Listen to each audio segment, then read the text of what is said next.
આજની મોર્નિંગ આપણી એટલી મસ્ત શરૂઆત થઈ હતી કે વાત ના પૂછો। મોર્નિંગમાં આપણે કરી લીધું મેડિટેશન એન્ડ અફર્મેશન કરીને આપણે આવી ગયા નીચે અગાસી પરથી।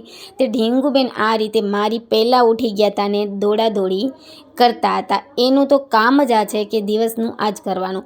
પછી આપણે બેસી ગયા કપડાં સંકેલવા માટે ને એમાં પણ કરી લીધું જાદુ। આ જાદુ કોને કોને આવડે છે, જેને આવડે છે એ કોમેન્ટમાં કહેજો કે આ જાદુ કઈ રીતે થાય। પછી જવાનું હતું કાલાવડ, તો આપણે બેસી ગયા રિક્ષામાં બેસીને શિવલિંગ આવી શંકર ભગવાનની, તો ત્યાં દર્શન કરી લીધા અને મસ્ત નજારો જોતા આપણે તો રિક્ષામાં બેસીને જતા હતા। આ જ રીતે મસ્ત નજારો જોઈને જતા હતા। વચ્ચે ટ્રેક્ટરવાળો સાઈડ આપતો નથી, બટ ફાઇનલી સાઈડ આપી દીધી। પહોંચી ગયા પાર્લરે પહોંચીને જોઈ શકો છો તમે પાર્લરનું કામ કરવાની સાથે હું મારું ઓનલાઈન કામ બી સાથે ફ્રી ટાઈમમાં કરતી હોઉં છું। જે લોકો કનેક્ટ છે એને તો ખ્યાલ છે કે શું વર્ક છે, જેને નથી ખબર એક કોમેન્ટ કરજો। પછી બહુ તડકો થઈ ગયો તો ઠંડુ પીવાનું મન થયું, તો આપણે ગયા સોમનાથ કોલ્ડ ડ્રિંક્સમાં। કોણ સોમનાથ કોલ્ડ ડ્રિંક્સ વિશે જાણે છે, અહીંયા ગયા છે કહેજો। પછી થોડું બજારમાં બી કામ હતું, તો બજારમાં કામ ફટાફટ પટાવી અને આપણે પહોંચી ગયા વૃંદાવન ડેરીએ। ત્યાંથી બી ઘણી બધી વસ્તુ લેવાની હતી।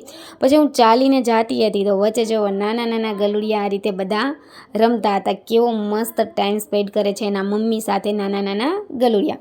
પછી ત્યાંથી આપણે આગળ જવા નીકળ્યા, ત્યાં ભાઈ આવ્યા, તો ભાઈ સાથે આપણે પહોંચી ગયા ઘરે આવીને જોયું તો ઓ માય ગોડ, આ ગોલો ખાય છે કે કલર કરે છે ફેસને ખબર નહીં। આ જ રીતે ગોલો ખાતી હતી ને મને બી કહે છે કે લે ફૂઈ તું પણ ખા, બટ મારે નથી ખાવો, એ ભલે ખાય।